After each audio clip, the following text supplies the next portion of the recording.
নীল পাহাড়ের নিচে বিস্তীর্ণ সবুজ জঙ্গল। সেই জঙ্গলে ছিল এক সুন্দরী ময়ূর, নাম তার নীলচাঁদ। অন্য সব ময়ূরের মতো শুধু সুন্দর নয়, ও ছিল বুদ্ধিমান, আত্মবিশ্বাসী আর ভীষণ দয়ালু।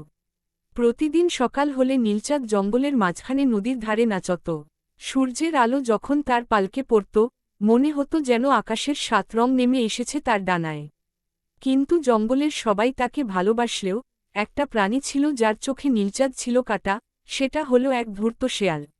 শেয়াল ভাবত, এই ময়ূরকে দেখলেই সবাই প্রশংসা করে, কিন্তু আমাকে কেউ দেখে না। একদিন ওকে শিক্ষা দিতেই হবে। ওদিকে নীলচাঁদ এসব কিছু জানত না। তার বন্ধু ছিল তোতা, হরিণ, কাঠবিড়ালি আর খরগোশ। সবাই তার নাচ দেখে খুশি হতো।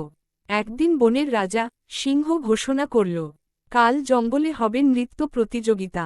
যে জিতবে তাকে দেওয়া হবে জঙ্গলের সম্মান পাখা। ঘোষণা শুনে সবাই উত্তেজিত হল। নীলচাঁদও ভাবল, আমি তো নাচতে ভালোবাসি, আমিও চেষ্টা করব। কিন্তু শেয়াল সুযোগ পেল। সে নীলচাঁদের সামনে গিয়ে বলল, তুমি নাচবে? তোমার নাচ শুধু সৌন্দর্যের জন্য। এতে শক্তি নেই, কৌশল নেই। তুমি জিততে পারবে না। নীলচাঁদের মন খারাপ হয়ে গেল। সে চুপ করে নদীর ধারে চলে গেল। সেখানে বসে থাকতে থাকতে হঠাৎ সে দেখল একটা বাচ্চা পরিযায়ী পাখি পানিতে পড়ে গেছে। মুহূর্তের মধ্যে নীলচাঁদ তার বড়, শক্তিশালী লেজের পালক দিয়ে পানির ঢেউ থামিয়ে ছোট্ট পাখিটাকে বাঁচিয়ে তুলল। ছোট্ট পাখিটা কাঁদতে কাঁদতেই বলল, ধন্যবাদ, তুমি না থাকলে আমি আর বাঁচতাম না। নীলচাঁদ হাসল, প্রকৃতি আমাদের সৌন্দর্য শুধু দেখানোর জন্য দেয়নি, ব্যবহার করার জন্য দিয়েছে। এই কথাটাই তার মনে সাহস জোগাল। Dash dash dash. পরের দিন নৃত্য প্রতিযোগিতা শুরু হল। প্রথমে তোতা, তারপর হাঁস, তারপর হাঁসফাঁস করে নাচল বানর। সবাই বেশ ভালো করল। শেষে ঘোষকের গলা ভেসে এল। এবার মঞ্চে আসছেন নীলচাঁদ। সবাই নিঃশ্বাস বন্ধ করে তাকিয়ে রইল। নীলচাঁদ মাথা উঁচু করে দাঁড়াল। বাতাসে তার পালক উড়ল। তারপর সে নাচ শুরু করল, ধীরে, সুন্দরভাবে।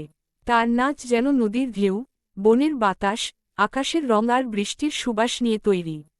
এমন সময় শেয়াল চুপি চুপি একটা জোরালো আওয়াজ করে সবাইকে ভয় দেখানোর চেষ্টা করল, যাতে নীলচাঁদ ভয় পায়। কিন্তু নীলচাঁদ থামল না। তার চোখে ভয়ের বদলে আত্মবিশ্বাস জ্বলে উঠল। তার শেষ ভঙ্গিমা দেখে সবাই আনন্দে হাততালি দিতে লাগল, জঙ্গল যেন কেঁপে উঠল। সিংহ উঠে দাঁড়াল, নীলচাঁদ, আজ তুমি প্রমাণ করেছ, সৌন্দর্য শুধু দেখা যায় না, অনুভব করা যায়। তোমার নাচ জঙ্গলকে সাহস, দয়া আর আত্মবিশ্বাসের গল্প শোনাল। সেই দিন নীলচাঁদ পেল জঙ্গলের সম্মান পাখা। শেয়াল লজ্জায় মাথা নিচু করে দাঁড়িয়েছিল।